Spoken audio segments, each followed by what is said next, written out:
So thanks everybody for coming along to the fourth and final evening of the Chamber Hustings.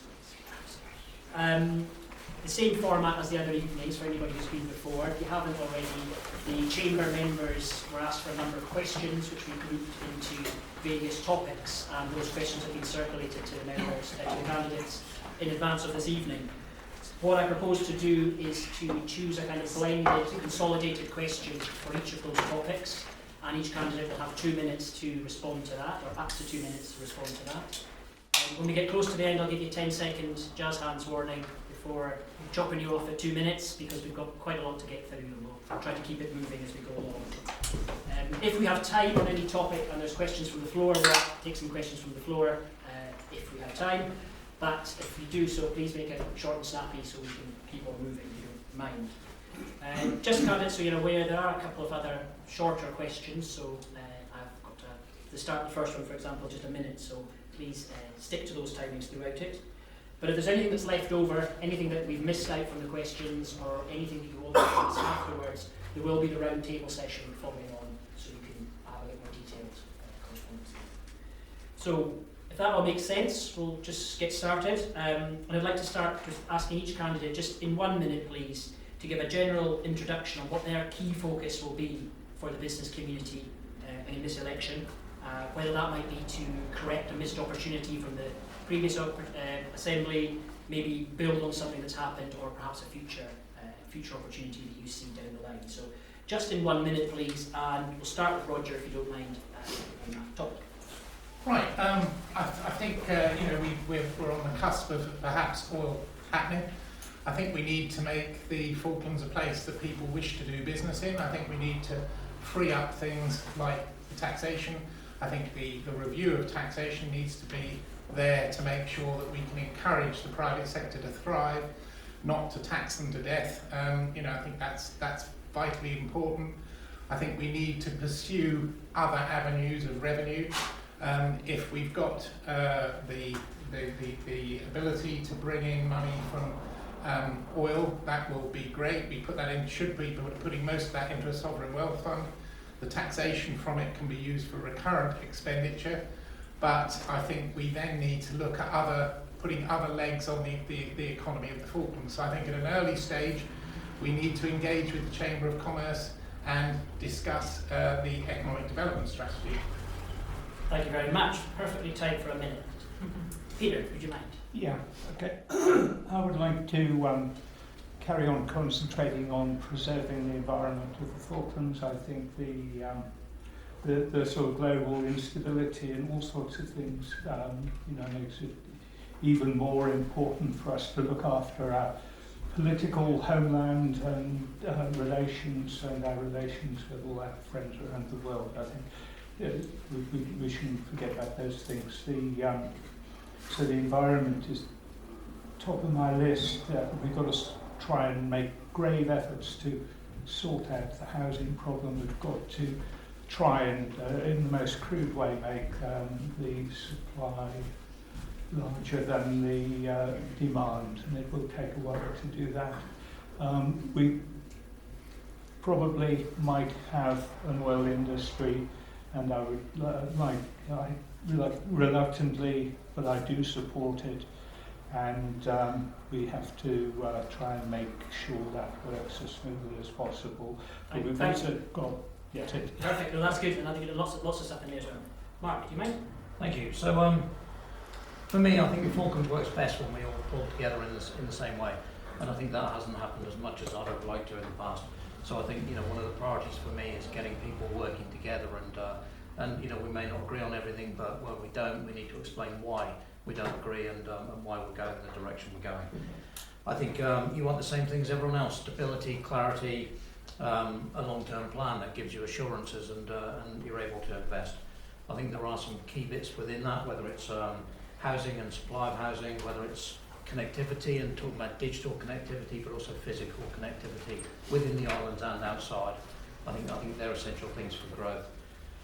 I think the sustainability of the workforce as well, and training is integral to what we do in the future. I mean, there are many other strands that it isn't long enough to get anywhere near. But ultimately, I want to continue building a Falklands as strong, confident, united and economically secure. where growth works for everyone and where businesses have the conditions they need to thrive, where we all work Thanks. together. That's perfect. Thank you. Leona? Yeah, well, as I've said, I think in my manifesto and throughout all the meetings, I'm absolutely passionate about the Falklands, passionate about working in partnership, which has already been touched on, but I think that is going to be key going forwards. We all want to see a strong, sustainable economy, and that relies very much on government continuing to invest, not just in our businesses, but in our infrastructure, in our people. And so I don't think there's a single strand to this. I think it requires a very committed joint effort going forwards. Diversification has been on the table for generations, let's face it, but we do need, and I think we have opportunities now that we didn't have before to diversify the economy, but that is also going to require investment and confidence and a really strong look forward. And I do fear about the narrative of sort of talking the Falklands down. I think we have an awful lot to offer, and our future looks bright if we're brave enough to seize the opportunities and not shrink from them. Thank you. And Gavin, last one. Thank you. I start off by saying that the relationship with the Chamber over these last 4 years has been a lot better than I remember it being, certainly in years past. But it can be better, it must be better, because, ex-colleague, I don't know what you call it. Just mention it, we must work together. This is our country, and we've got to make the best of it that we can, both for the business community, but for the employees as well, because I want everybody to have a run at hydrocarbons when it comes in.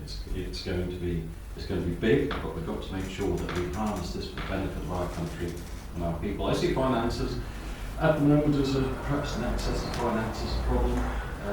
I know it's being done, but I see it with FIDC, for example, that we haven't got the money, or didn't have the money for the loans that's coming through. EDS needs, well, that's underway, but if oil happens, that's going to stand it on its head, and we're going to have to take another run at that. Taxation review. Thanks, Gavin. Yes. Lots in a minute, that's great, lots to get through. Okay, so that hopefully gives a little flavour from each candidate where they're coming from, and a lot of alignment there, I dare say, between everybody. The next topic to look at is looking to the future and the long-term vision for the Falklands. So I'd like to ask you to consider, what is your long-term vision for the Falklands economy on the assumption that sea lion and oil will proceed? Effectively, what will we do with all the oil money? And where else do you see opportunities for growth if that's what goes ahead? I'll give you 2 minutes to think about that. Everybody's mentioned, I think, sovereign wealth fund or some version in their manifestos. So if you'd like to expand on what you think that means and what that might mean for the Falklands in your answer, that would be great. Maybe Leona, could we start with you on that, Yeah, please? sure, thank you. Yeah, I mean, I think the reality that hydrocarbons may well just be around the corner is a really important one for the whole Falklands. It is going to be a game changer without any doubt, and I think we've committed an awful lot of effort over recent years to be as prepared as we can. There's still a lot of work to do, and there is, oil would, if it happens, inevitably become the dominant player in our economy. But the reality is that we can't be left in a position where there's only one egg in the basket. So we need to maintain our existing industries, whether that's fisheries, agriculture, tourism, but also look at small businesses. They are also very much the beating heart of our economy, and we need to make sure there are opportunities for them too. So an awful lot of that comes around to providing opportunities that they can exploit, and that will need government support and government facilitation, and making sure that everyone is ready to seize those opportunities as they come. A lot of that is also about upskilling our people. I think we've come a long way in that respect, because it is more to do. You asked about the sovereign wealth fund specifically. I think it is going to be so important in ensuring that any value from hydrocarbons is delivered for future generations. So I think we're going to have to take some very sound investment or advice on that to make sure that we're investing ethically and that there's diversity in there. There are some good models out there. People will know far better than I, but I think getting that right is going to be important. There does need to be a balance struck too between how we invest in the Sovereign Wealth Fund and how we continue to deliver for our people, because I think it's one thing to say 100 years down the line we will have this fabulous resource for the Sovereign Wealth Fund, but we do need to be able to maintain existing services to keep the economy running as broadly as possible. Thank you, excellent. Gavin, do you mind picking up that one? Yes, certainly. We are predicating this on hydrocarbons happening. Now, the first thing, of course, that is in my mind is making sure that the Falklands, the business community, get a fair run at what's coming. Because, we don't want somebody to say roll in from another part of the world, bring their own workforce, bring in this, bring in that, do their own thing, because that's money straight out of the Falklands. We need to get a fair crack at this one, we really do. The other thing, there's a few things really we think about, because it will fetch a lot of money. Of course, a lot of that has to go into the Sovereign Wealth Fund. We do have a lot of infrastructure we want to get done, but I do think the Sovereign Wealth Fund is a must, because oil is only going to last 30, 40 years, maybe longer if we're lucky. And really, it's not about us, it's about the generations that follow. I want even unborn Falkland Islanders to have a great future. And it's incumbent upon each of us to leave the country in a better state than what was handed to us by our forefathers. Another thing that is going to be a problem is that I've seen in other countries is a gap between rich and poor widens if you get something like hydrocarbons coming in. And that's something I think the government and indeed we all have to keep a very close eye on. And also, I would say, to have a vision of what we want the Falklands to look like in 30 to 40 years' time, including population. Because it's no good having a huge population and suddenly oil disappears, and all you're left with is the Sovereign Wealth Fund and a lot of people you've got to support if there's not the work for them. So, and we can use this time, I think, if it does happen, productively, also looking at other areas of to generate income at the businesses, perhaps, that we might be able to get going here in Falklands. Sorry, you. My jazz hands, that's your 10-second warning. Oh, shut up there. You'll want to take your time, okay. Roger, do you mind picking up that one, please? Yeah, I think number one, a Sovereign Wealth Fund is essential, I think, particularly for the royalties. But the taxation revenues, I think that will probably flow into general funds. I think out of that, we need to look at developing areas such as telecommunications, perhaps an undersea cable to the Falklands to see what can be developed from that. I think that renewable energies, we've had companies coming down here looking at renewable energies, produce hydrogen, etc. I think we need to look at what other areas we can use some of that money to diversify the economy. And also we need to make sure that businesses have access to finance. We've got a problem with banking within the islands. We need to unlock some of those problems. Hopefully, using oil as a springboard, we can actually solve some of the problems that people have getting finance in the community. So I think those sorts of things are very, very important. And I think we need to work with the private sector to make sure that they have the confidence to invest in the Falklands in the future. And uncertainty on taxation and various other things, I think, works against the private sector making investments in the islands. And I think several of the problems that we have, such as housing, etc., the government can't solve everything, and I think we need to work with the private sector to create the right conditions for them to play a role in solving some of these long-standing and difficult problems that we have in the Falklands, because I think government has a role to play, but they're also an enabler, creating the right conditions for the economy to thrive in the future. Thank you. Peter, would you like to pick up? Yeah, thank you. For a start, I think we need to sort of steady down a bit. It's not that huge. We're a small country, and at the end of oil, we'll still be a small country. I hope at the end of oil, if it does happen, it will be a lot better organised. Our infrastructure will be up to scratch, and we will have a firm and steady, clear plan for the future of how we want this country to continue. It's easy to get carried away. We've seen it happen in other countries where this has happened, but we must keep control of our expenditure. We must try and streamline what we do, make it better, make it last longer. We must look after our environment, because at the end of oil, that is what we'll be left with. And maybe some other industries will crop up. We should be welcoming to other industries as long as they're not destructive. There is a risk with oil. There is a risk with oil's continuation. It might go for 5 years and then stop for some reason, or the geopolitics might make it impossible to continue. So we have to take a very steady approach to it. Consider our plans. We should start planning with this new assembly for how the Falklands will look in 20 and 30 years' time. The number of population, the size, and how the population size will interact to produce a self-sustaining economy with the limited natural resources that we have. Thank you. Mark? Yeah, I think for me, really simply, the money that comes in from hydrocarbons has to go towards either strengthening and diversifying our current economy, fixing essential infrastructure, building essential infrastructure, or into a sovereign wealth fund, and those are the core areas where the finance should be focused. I think we've got to be very careful during that period of an oil industry of growing the operational expenditure budget beyond its means, because when the oil stops, if the oil stops, then you don't want to be spending far more than you have coming in afterwards.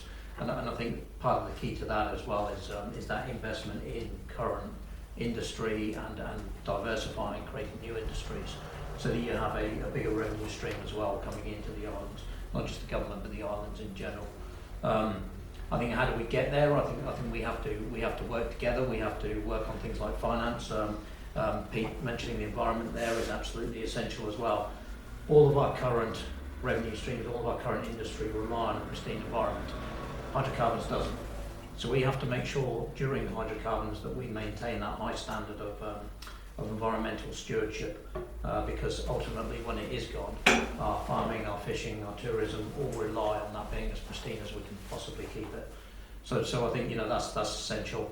What infrastructure projects do I see having to be invested in? Well, we need to continue with the port, power, things like waste management, and I'm sure there will be others. I've heard people talking about sewage and housing, obviously, and so many other things. The investment in the hospital and schools.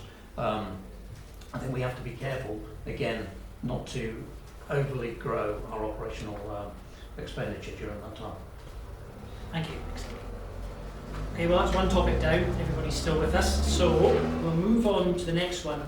The questions there asked by the members were around government structure and management and the running of FIG, which all 5 of you obviously be very experienced of as previous MLAs. The question here is around chamber members have raised questions about the nature of the government decision making. Would you support the recording and the publication of voting on EXCO and other committees? And if so, would that, or if that had been in place, do you think that might have affected some decisions in the previous assembly, or might change how you would behave if you're elected in the future assembly? So around publishing who votes on what matter and what impact that might have on governance, both amongst you on EXCO and then any impact out into the rest of the public service. Gavin, maybe start on that one? Yeah, absolutely. I'm going to have some problems speaking for 2 minutes on this. I have no problems with people knowing how we vote, even on EXCO. I don't have a problem whatsoever, or indeed on any other committee. Would it change the way I vote? Probably not, I would say. You make those decisions and you have to stand by them. I don't have a problem at all. Sorry, I'm going to last for 2 minutes. I'm just going to repeat myself all the time. Perfect answer. No, that's fine. We have room for the floor. Might have some questions on that. Roger, do you mind taking that one? I don't have a problem with publishing details of votes, but I also think the media has a role to play when we publish the results of votes, and there's a difference of opinion in making sure they get the reasons why there is a difference of opinion. I think what tends to happen in the Falklands is everybody thinks it's a fait accompli and all eight are in favour of just about everything that goes on within the government. And I think that's not the case. But actually, you know, when there is a vote that's 2-1 or whatever, I think the media has a role to play, and we have a role in getting the message across as to why there is a difference of opinion.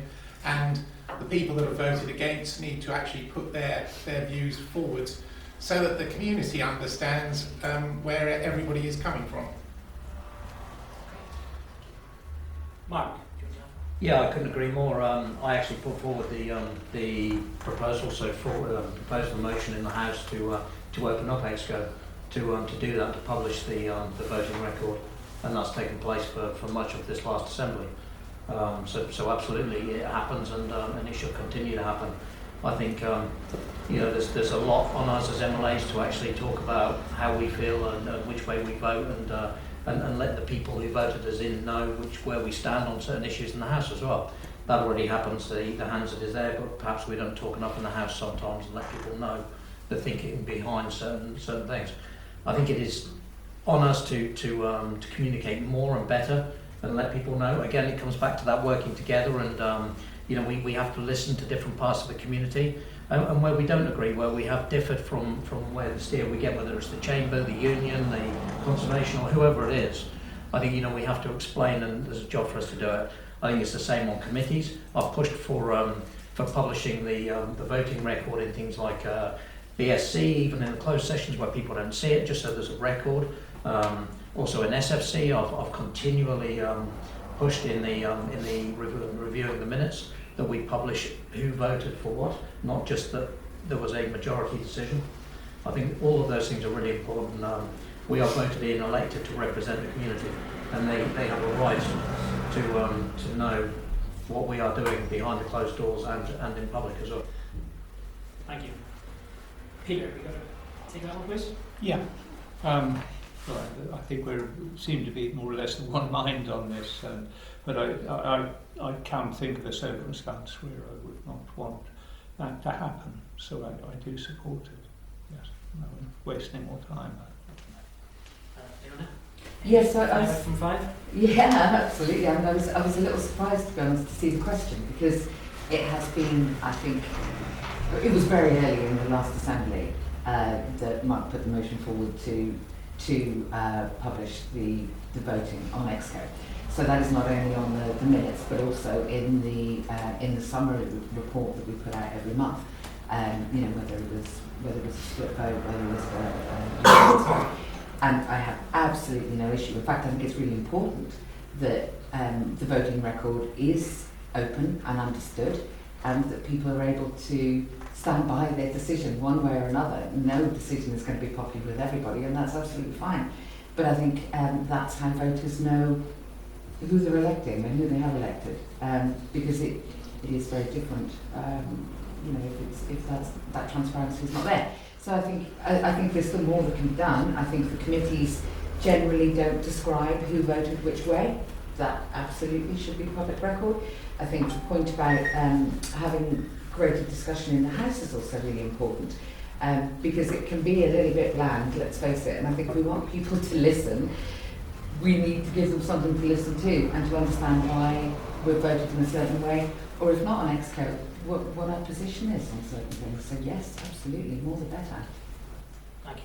So it would seem all candidates on the same page of more transparencies. Does anybody want to pick up on what's blocking that from happening straight away in the new assembly? Is there any particular reason that anybody would raise on that? I don't believe there is. I think all of the structures are there, Yeah. all the reporting structures, but it is on the members who, when they see the minutes produced, to check that that voting has been published in the minutes, and if it isn't, then to insist that it is. I've done that several times, and I believe that that should be done anyway, but if it's sort of dropped off, then make sure it's put back on there. No, absolutely. So maybe the Chamber can take this as a new commitment from the candidates on that point. The next topic to move on to, which we need a bit more time on, I think, probably, is the broadest one, of course, the economy, economic levers and taxation. And these are all points that everybody mentioned in their introductions. There are a number of big questions here, so I don't think we'll get through all of the points. This is probably something in the round table that if you have a particular point, raise it in the round table afterwards.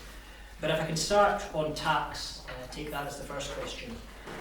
We've noted that no one has proposed tax rises or new taxes in their manifestos, yet that is one of the options clearly put forward in the terms of reference for the upcoming tax review.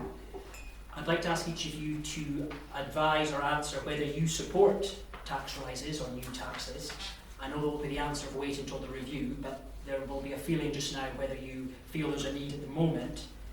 And if you don't, to please clarify what you think is the purpose of the upcoming tax review, if indeed, of course, it goes ahead. Roger, let's start with you on that. I think from my point of view, I think the current economic circumstances that we've got come from issues with current expenditure and also capital expenditure. I think it's a problem that needs to be dealt with by dealing with the levels of expenditure within government rather than raising taxes. It's not a tax and spend, just carry on spending. I think we need to address the problems of the government's finances by getting behind the expenditure, both capital and current expenditure. I think taxation is there. We need to simplify it. We've got problems with people's tax returns, being overcomplicated, uncertainty on tax returns. We need to move away from that red tape thing. We need to get people's accounts approved in a more straightforward manner without quite so many queries going through and taking up an awful lot of time and effort from all sides for no real benefit for the community. So I think we've got a pretty good taxation system which encourages people to pay tax in the islands. I think if we start raising rates, our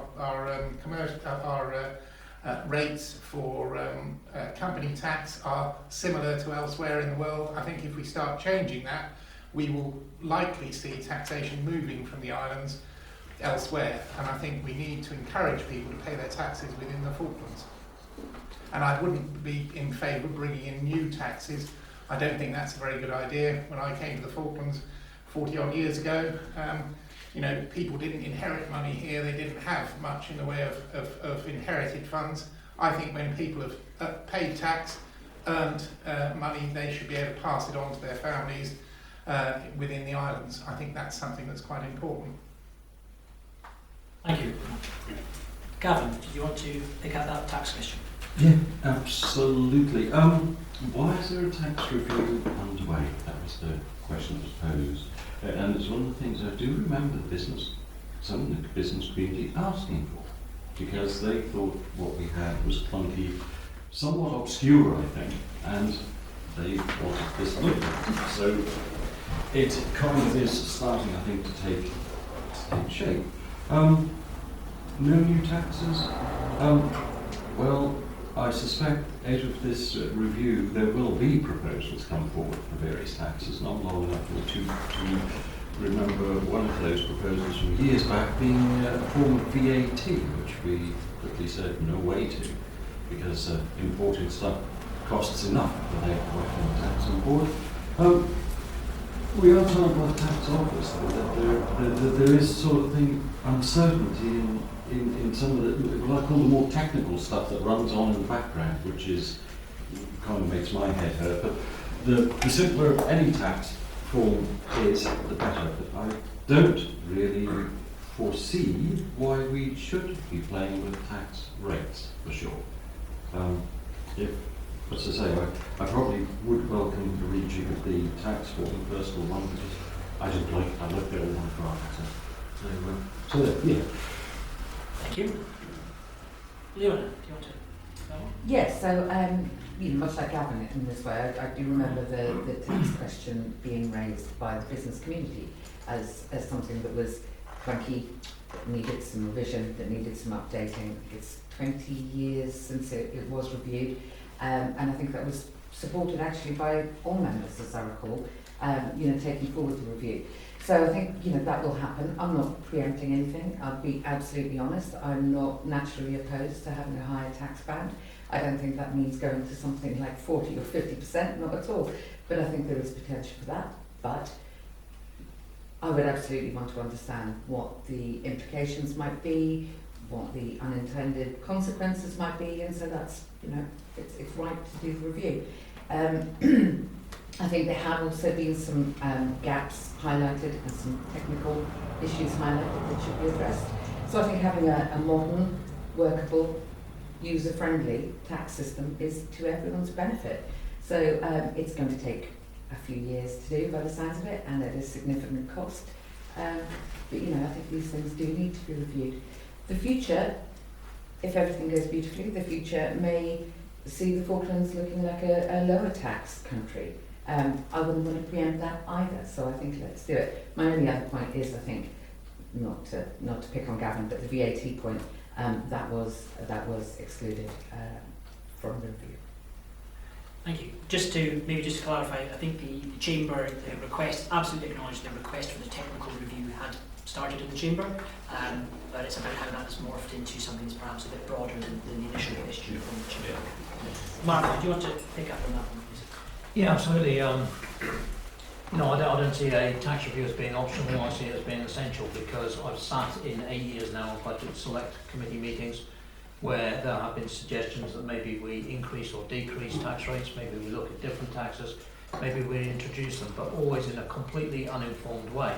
The thing I want from the tax review is to understand, if we adjust personal tax here, what does it do? If we adjust business tax, if corporation tax, if we bring in a new tax, if we bring in inheritance tax, if we look at capital gains allowance, capital gains tax, even, you know, what effect do they have on the wider community? What does one actually do on the other? Now, I've heard an awful lot of narrative all around the world. You see it every time there's any budget in the UK. You know, any increase in tax is going to mean that everyone leaves. Any decrease means there's a massive hole in the budget, right? But I think to avoid the temptation to tinker and to play with the tax system without understanding the wider implications of doing that is incredibly wrong. So I'm hoping from the tax review that's what we get, is we actually get a relationship and understanding, a better economic understanding of the relationships between taxes, businesses, individuals, and what it means for the economy. Will I put my sort of towel in one corner? Will I pick a side and say I want lower tax or higher tax or no new taxes or more taxes? No, I won't, because again, I don't understand the wider economic benefits or the opposite. So you know, in order to understand better the relationship of increasing, decreasing any sort of tax or bringing in new ones has to be understood before doing it. Thank you. Peter, do you mind? Yeah, I had the dubious pleasure maybe of being involved in the last major tax review in the 90s. I can't remember Kept you exactly till last, well. And that was like a complete tax review, section by section the tax, and then a rewrite of the taxes ordinance after that. And the intention of it was to make things fair throughout and to encourage economic activity, and we had a load of irritating other little taxes which were done away with during that. And I'm pleased they were done away with, because they weren't means tested to the degree in which income tax is means tested. It's not complete means testing, but there's a degree of it. So I sorted that, and since then there's been a bit of somebody mentioned word tinkering with it, I think, but it's still basically the same system, and it's got us where we are, and I think it's worked pretty well. And we need to be careful we don't throw away a lot of money just to get somebody to state the obvious. But and I've also pressed for there are some things you can change and should change because of inflation, like the personal allowance. I've pressed for increases on the personal allowance. That won't have any hidden consequences other than lifting lowly paid people out of taxation. And I still think we should keep the personal allowance roughly tied to inflation, possibly.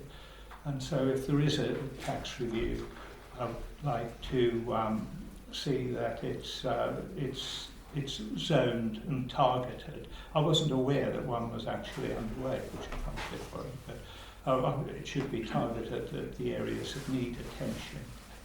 And there's a lot of talk about these loopholes. I haven't found any yet, but I'm still looking. But if they are there, they should obviously be plugged. Thank you. Okay, well, if we move from tax onto another equally exciting topic of Sterling, Yeah. what do you do? Sorry, can I just ask, direct this to Mark? My understanding of the request for bids on the tax review won't provide the sort of information you're looking for. That's not the nature of the tax review that's been requested. What's going to have to come out, isn't it? I mean, we've done it in the past where we've tinkered and we've put in tax, just put them in with no real thinking about the consequences. I personally felt like MST was like that, the miscellaneous stealth tax. I understand why people put it in. I don't think it did anything like people said.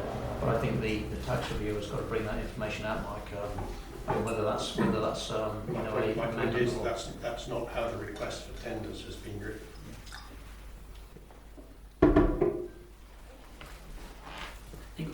So, as we understand it, the tender is out, there will be responses to the tender, and of course that will be something for the new Assembly to absolutely consider, hopefully in light of some of the comments that are coming back from the business community, asking you to think very carefully before spending money on a review when there is a more focused and targeted review from the business community that we would like to see done in short order, and any longer term reviews perhaps are something not to tie the two together and therefore lose the benefit of a short term review. If we move on then, the next topic then is around inward investment, and candidates might have had a chance to look at the inward investment report that the Chamber and the FIDC board did together and circulated. If not, it was only relatively recently done.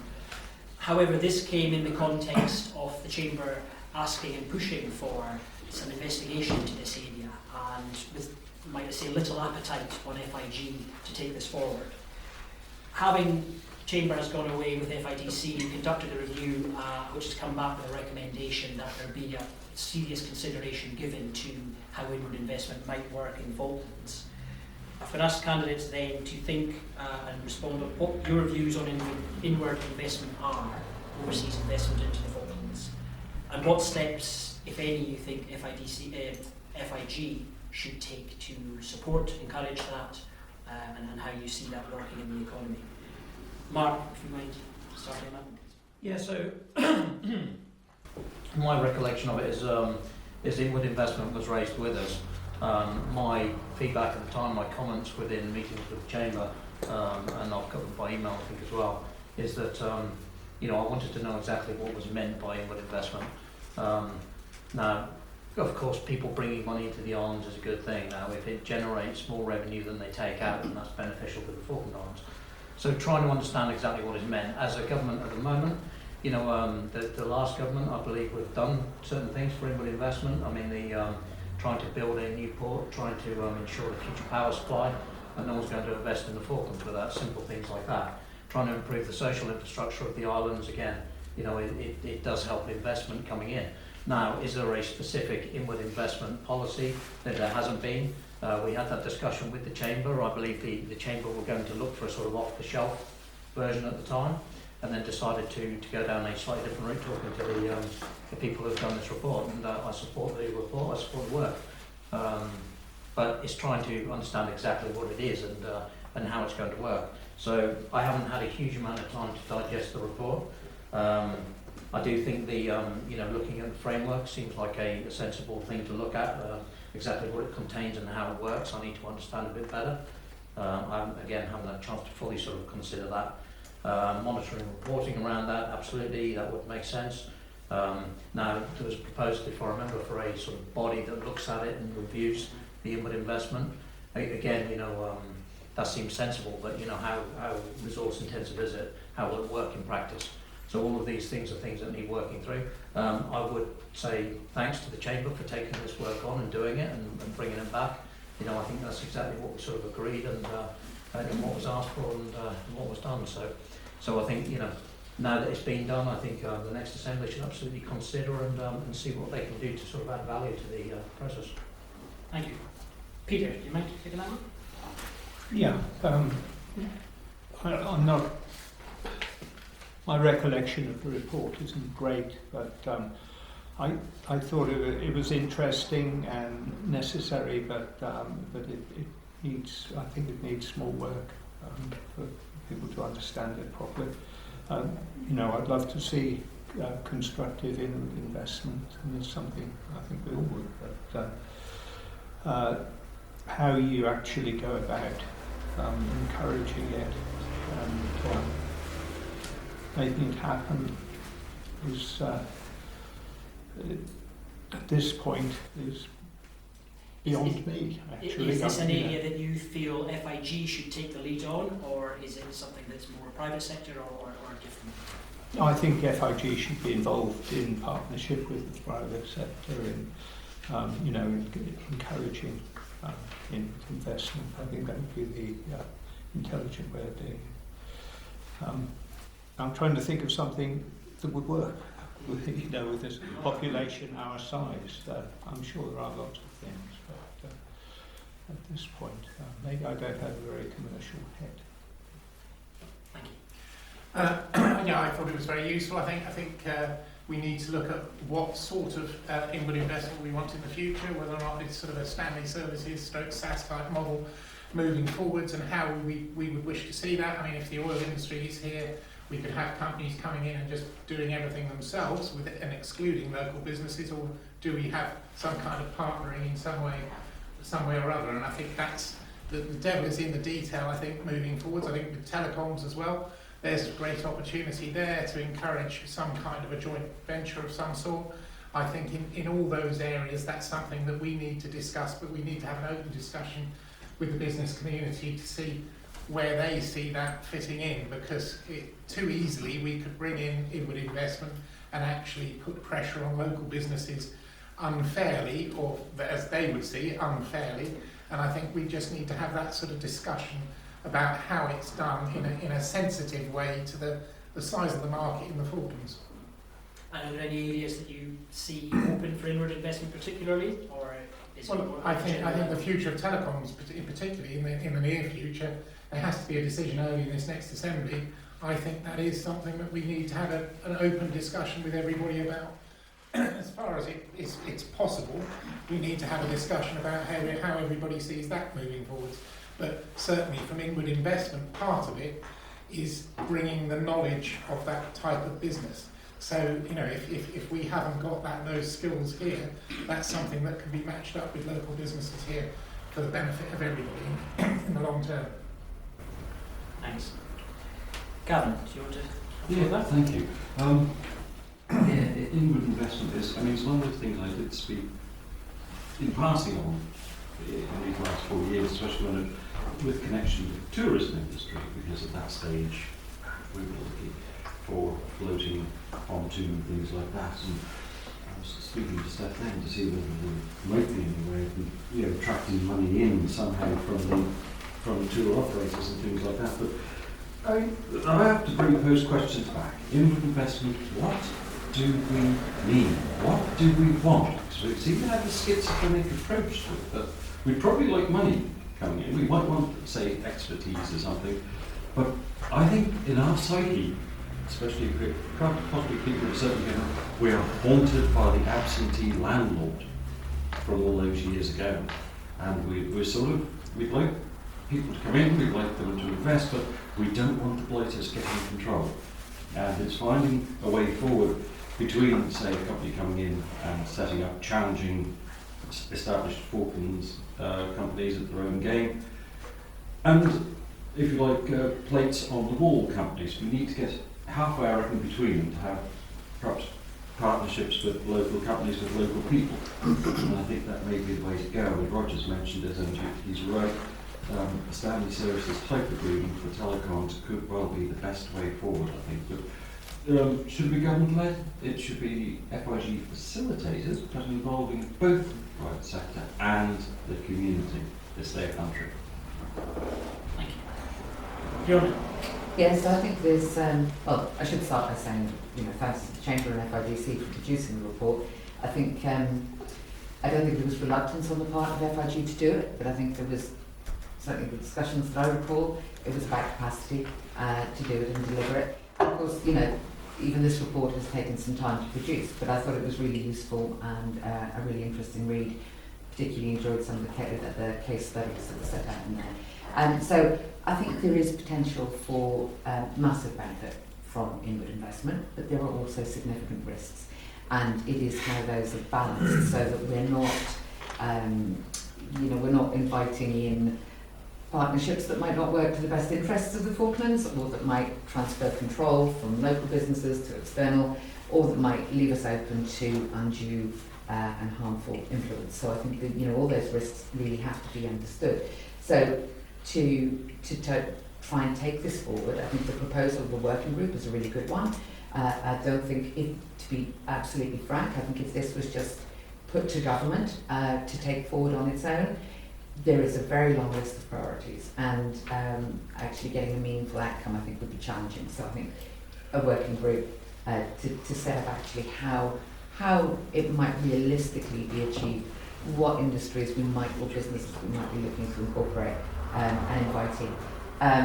On that side of things, yes, I think absolutely telecoms has potential. Future technologies, which I don't think we're talking enough about at the moment, I've mentioned this in my manifesto, but the world is changing very, very rapidly, and that will again bring opportunities and risks that we need to understand. I think construction is another one, but there again you can see where the conflict might arise. So we do have local businesses we wouldn't want to see being run roughshod over. So huge potential, and again I think it's going to be about capacity, because the report talks about setting up the framework, absolutely essential. It's going to need legislation, it's going to need regulation, it's going to need policies, marketing, delivery, and that's before you even start getting to the screening, etc. So, thank you. It's a lot. A lot, yeah. Thank you for that. Are there any questions from the floor on either of those topics, about inward investment and the role of FIG on that? No? If not, a little break from the 2 minutes. I'd like to ask just a quick question up the line. Yes or no, please answer, if you can keep it to that, about electricity prices. You know where this is going. Would you support a review, hopefully reduction in electricity prices by removing depreciation from the calculation of that? A point that the Chamber has been raising over the last months, 18 months or more. Gavin, maybe start at your end. Yes or no, do you support a review? Yes. Reduction. Thank you. Yes. Review's fine, yeah. But no reduction. I don't know yet. That's Yes. Review and no reduction. No, why would you review it? Review and decide which way you're going to go. That's the review would be redundant, wouldn't it? There has to be a review if there's more capital expenditure. I don't think it's a yes or a no, because if there's more capital expenditure in the future, there obviously has to be a review, because it would become unaffordable. I think at the moment, at the level of, so there's a yes and a no at different points. At the moment, would you support a reduction in electricity prices by taking depreciation out of the calculation? No, I wouldn't. No. Thank you. I would like to. Pardon? I would like to. Okay, very good. Right, we'll move on then to, unless anybody has a point on that. Well, I have an observation. It's the only set of capital expenditure the government seeks to amortise. Yeah. Why is that? No, we do it in the quarry as well, no? You just pays principal of the quarry. Yes. Then you shouldn't. Like what? I think you get user-based principles. It's done at the quarry. It's done for all the vehicles that are leased out on government from government as well. So why does the user pay principle apply in some cases and not in others? Excellent question. Well, there is a review of the user based principle. It was going to be one of my questions on my list. Let's take it now. It's a good question. No, it's an excellent question. What does, the question being exactly, what does user pays mean for you, and is that something that you would support going forward? Well, maybe start, Gavin, with you at the start of this interview. Yeah, no, absolutely. It's something I've covered. I hate the expression user pays. I don't know where it came from, and I wish it would go away somewhere. I expect to use another word, and I realise you were being filmed. I support user contributes, because user pay in the mind of the Treasury is 100%. It starts there, and you've got to knock them backwards. User contributes comes, I think, in the direction. And at the moment, it's a rate model. Nothing better than a rate model, and we make it up on the hoof as we go along, in budget select. And we've really got to get control of this, because some of the user pays policies that we have, including electricity, is causing absolute pain to people. That's putting it politely. And I think there are areas where it should be adjusted. We certainly don't do 100% on everything. But as I say, it's almost made up as you go along, which is not the right way of doing it. But as I say, user contributes if you have to call it something. Thank you. Leona? Yeah, so this has driven me crazy for years, and I'm delighted that I think it was in Budget Select this year I finally got agreement from people that the user pays policy should be reviewed properly and brought back for the future Assembly to look at and consider seriously, because it is inconsistently applied. It makes no sense. There's user pays here but not there. There's, when you get into depreciation, again, it's illogical as far as I'm concerned. And with some of the massive capital investment that we've got underway at the moment, new power station, are we going to be completely depreciating the new power station? Electricity will become affordable. New port, are we going to be passing all of those charges onto the port users? Unacceptable. And so, but it also filters down into other areas too, and whether it's refuse collection is another one. So there's all sorts of things, and I am really pleased that work is now underway and has been promised to be delivered ahead of for consideration ahead of the next budget discussions. So I think it's massively problematic. We could talk about electricity forever. I've been consistent in my view on that. I think it's one of the very few levers that government has to try and reduce not only the cost of living, but also the cost of business, and indeed the cost of FIG. It's nonsensical at the moment. Thank you. Mark? Yeah, I think for me, sitting through 8 years of Budget Select again, there's, every time we review fees and charges, there are some that are user pays, there are others that get missed off and then forgotten, there are some where we apply inflation, there are others where we have a different approach. And I think trying to, I'm not suggesting that there is one approach for all that fits, but it's having a consistency behind the approach that we use. And I've seen way too many changes. It's been really frustrating with the electricity price in general, and we're pushed time and time again to get the formula out there. Roger in particular has been pushing the Treasury to publish the electricity price formula, so that is out there now. I think a discussion around how it works, and again, this is why it's not a yes or no for me earlier on, is because we need to have a discussion around the formula and is it right, and also consistency in how we use it. I think once we apply that consistency, it makes the decisions in Budget Select. It gives you guys some sort of you will know what the future should look like. I mean, yes, the new Assembly may decide to change the formula. They may decide to change it ad hoc as well. But at least you'll know what the policy is currently. And I think that's really important to me, and trying to capture that consistency. It's the same with, I'd say fees and charges, but also with things like the with tax. And we talked earlier about the fiscal drag. I think it was Pete said about of not adjusting the bands, and you end up with fiscal drag. So policy should be to amend, adjust these by inflation every single year. And if we differ from that policy, then we should be explaining why we do it. But I think it's getting consistency across these fees and charges. Leona has pushed for this many times. I think colleagues have in general, and getting the agreement to look at it is important, and we are. And trying to refine it over periods of Budget Select as well. I mean, I think the first one I sat on, trying to get a list of the fees and charges was just didn't seem to really exist. So trying to get those into one place and address them and not forget bits, and it should be fairly simple once you've got policies in place. And like I say, you'll all know what the rules are that we're working to. Thank you. And that consistency and knowing where to look and having it in one place, something I think the Chamber would echo as well. Peter, do you want to pick up on user pays, please? Yeah, commodities like rock and electricity, the users pay anyway. It's the amount of things that we put into that equation that's in question, and some of them, I dare say, if you look carefully at them, it would become so high that the user wouldn't be able to pay because they wouldn't be able to afford it. So it comes down to the government taking reasonable decisions on these difficult subjects, I think. For example, somebody, you know, is a farming family that have had a, 60-kilometre road built to their doorstep. Are they going to be subject to user pay? I don't think so. So we have to take a pragmatic and common sense approach to the problem.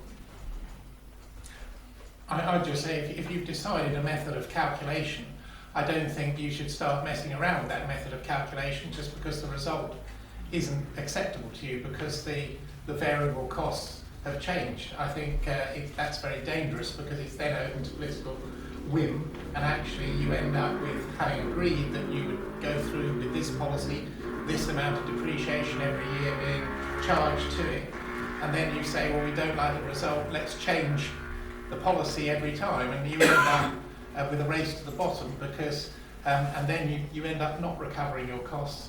And actually, I think it's an inefficient way of actually supporting the people that need it. I think if you bring down the depreciation, you'd be better off by looking at things like winter fuel allowance, etc., to target the people that actually need the most assistance to a much greater extent. Thank you. Anybody from the floor want to pick up on user pays? Any other points on that? I was just, so Mark was saying about having a consistency in policy, but already in that same sentence you're talking about ad hoc changes, so you're never going to get consistency if it's consistent plus a few ad hoc things that will change randomly. I think my point is trying to take the ad hoc decisions out of it. And that's not just fees and charges, well, it is fees and charges, but I mean the biggest one of all is the fishing licence fees. You know, I don't vote on the fishing licence fees. I always declare an interest and step out, never have a decision, but I would absolutely love to see it done as a formulaic approach rather than sort of feels a bit like a wet finger in the air from time to time at the moment. So I think, you know, trying to do that across the board, trying to have, I understand you can't always have a formula to do these things, but at least having a principle driving it and being able to communicate that principle and what it is. You know, in the electricity price calculation, we should absolutely be able to publish that every time and say, here's how we do it, here's why we do it, and back that up or change it. I think it would be a bit like showing who's voting and stuff. If you were going for the consistent approach with a formula for how things were going to change, then any ad hoc movement on that, I think, would need to be publicly justified as why is that happening. And I think that's what the, you know, when the budget comes, during the, talking specifically about the budget decisions rather than when the electricity prices adjusted quarterly, I think it's quarterly anyway in SFC, but the ones in budget, you know, we're supposed to explain in budget, the ones in SFC we're supposed to explain in SFC. So I absolutely agree, I think we should be telling people why we're doing what we're doing. Does anybody else want to pick up, Gavin? That's just a fact, Jimmy. I think when we think of ad hoc, we all think of ad hoc up. You can have an ad hoc down as well, because we have had times in the past, very recent past, where the fuel prices were absolutely preserved. It was having a heck of an effect on people, driving up prices and electricity prices. And I don't support just holding things and, if you like, pumping that real cost through, yet driving people towards the social department. And that's the last thing I want to see happen. It's not in our DNA to go with the hands out. Roger, it's really not. I'd rather find another way around it. Thanks. Roger, I'll let you respond to that and then. Well, just on that point, we actually did write off a large amount on electricity. I think it's almost £1 million that was written off on the deficit. So, you know, that point was taken into account. And also, one of the reasons that the payback of the deficit was spread over a number of years to reduce the cost of electricity to people. So those actions were taken to try and ameliorate the worst of the rise in the cost of electricity. Well, they were published at the time. Talking about rising costs, the last question's on infrastructure area. There've been a lot of questions around infrastructure, and obviously something we've seen a lot of activity out of the Assembly in the final few months. I wonder if you could all give some thought to what lessons might have been learned from your experience on the previous Assembly to ensure effective delivery, value for money, for capital projects. And I specifically would like you to go a bit further than just the creation of a new PWD committee, valid as that is. But are there any other role you as MLAs would take, which are not just delegating it to other people further at a different point in the decision-making process? Maybe Peter, would you have a word on that one? So control of infrastructure projects and the role of MLAs specifically in that case. Yeah, that's a difficult one, because as you know, we can't put on our sort of foreman's hat and go down to the building site and start throwing our weight around. We're not allowed to do that, but we have to try and follow what's going on and influence the civil service, public service, if we think things are going astray. And that is quite difficult when you're, when you're not involved in the project from a day-to-day basis. But I've been personally saying that for years that the public officer with the biggest budget and the most diverse projects, the Director of Public Works, should have at least a financial director, under him. That's the way I was hoping, and probably also a quantity surveyor. And I know I'm wandering into the zone of the board that's been set up, but I think that would make a huge difference. Thank you. Do you see it as the role of all MLAs, or is it on portfolio by portfolio basis? No. I think all our portfolios, blend really in when it comes down to looking after the public finances. Roger? I think it's the one thing that keeps most people awake at night the whole time. I mean, if you look at our contracting, it's not being something that I don't think anyone could be that proud of. I think we've asked officers as far as possible to make sure that the contracts are there on fixed price contracts. So for things such as the port, where possible, we have minimised the scope for rises in costs. And also we need to adequately staff PWD, which is why there's been this rearrangement of staffing, so that they are there with quantity surveyors, engineers, etc., so that we can minimise the rises in costs. But that doesn't mean to say that we're not going to see any rises in costs. I think let's be realistic. The best managed projects in the world see rises in costs that are beyond the scope of any contract that you have. But we've tried to minimise that where possible in all contracts that we can moving forwards. I think that is very, very important, and hopefully we're learning as we go along. Some of these costly mistakes are actually, the lessons learned hopefully are being learned for the future. I can't guarantee, without getting a coat on and going out there yourself, I don't think you can do, but we hopefully have put the structures in place to improve the management of projects. And do those structures involve more engagement from MLAs, or is it still something more No. resource in the civil service? It's more resource in the civil service, and then they will report back. I mean, for us to get down to that level, we wouldn't see it. I can walk around a building site, and I'm sorry, but I haven't got the technical expertise to tell you whether or not we're 50% completed or 70% completed or whatever. Thank you. Gavin? Gavin, up, please. I was going to start with being flippant and say, if you want to avoid a headache, never build a port. But I mean, the port is a good point in question. That's one. The few projects I've seen where there was regular meetings with MLAs all the way through, and regular challenging of figures, which I think has got us to a very good place on that one hopes. I mean, as Roger said, when you start a contract, you can hit stuff which will make your estimates go sideways, I'm afraid. But one of the big lessons I learned many years ago with something called the public jetty is don't change a project when you start it, or your figures will just go berserk. But no, we have put a certainly the port brought in extra people, and I think that's, I'm afraid, that means extra expenditure, extra heads, etc., etc. And we get robustly criticised by some for that, but you'll get criticised even more if you don't have that oversight and things get out of hand. So yeah, I think as a government, the civil service have been learning as they went along. We've got for an example, a power station which I'd rather hoped to have had over the line before we got kicked out of Gilbert House, but the costs were just too high and were not being accepted, and they're being challenged and challenged robustly. So I think we are seeing a change in the ethos within the organisation itself, and it's been a long time coming, and part of it is our fault because we just haven't started BWD as it should have been for bigger projects. We've had a couple of people trying to do everything. Thank you. Leona, do you want to come on? Thank you. Yes. So, investment in infrastructure has been absolutely critical, and in this last assembly, in the first assembly I was in, I couldn't believe it wasn't possible to get a port delivered in those 4 years.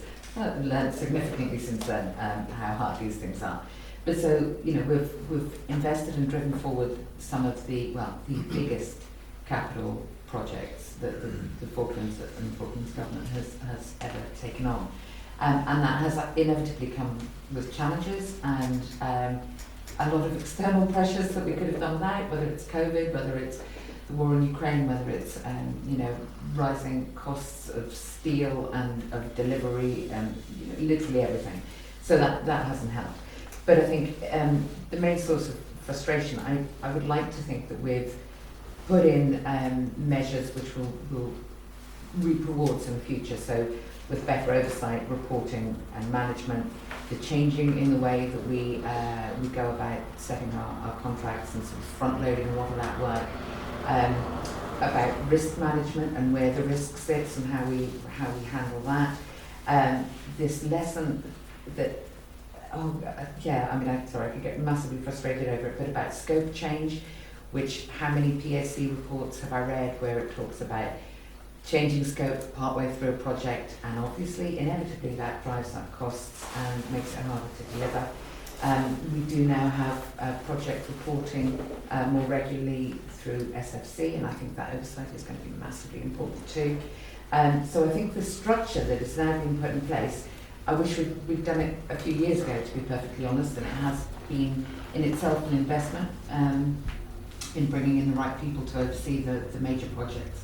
But I think, effective delivery is absolutely everything. And where the biggest risk to government sits is in the delivery of our capital programme and the costs therein. So, I think that tightening up is going to pay dividends going forward. Thank you. Mark, would you mind going? Yeah, absolutely. I think the key to me is discipline. And I've been banging on about it for a while, but I've learned more about contracting in the last year than I ever thought I would. The tightening of design briefs or project briefs right from the start, we've seen them wide open. You need to define the problem, and the solution needs to be Falkland specific and driven. I think scope creep throughout, that's caused all sorts of escalation of costs. That really needs to be nipped to the bud. Getting the design right from the start, closing it down. What problem are we solving? What are we building? How are we doing it? We've seen, sorry to be slightly technical, but some of you will probably understand this far better than I.